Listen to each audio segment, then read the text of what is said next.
Алло, брат. Ты диктофон пробовал? Я тебя люблю. Алло, да, Юль. Алло, привет, Ефим.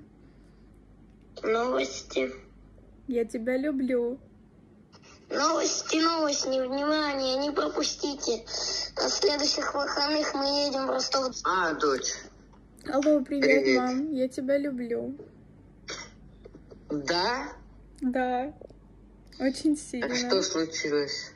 Ничего, просто. Хотела Звёздка. сказать тебе. Нет. Да, могу. Алло, пап. Я тебя люблю. Что-то нормально, что-то приснилось. Мне ничего не снилось. Ну, ты что-то приснилось, что ты любимая стала, ну, чего-то. Я уже сплю в такие времена.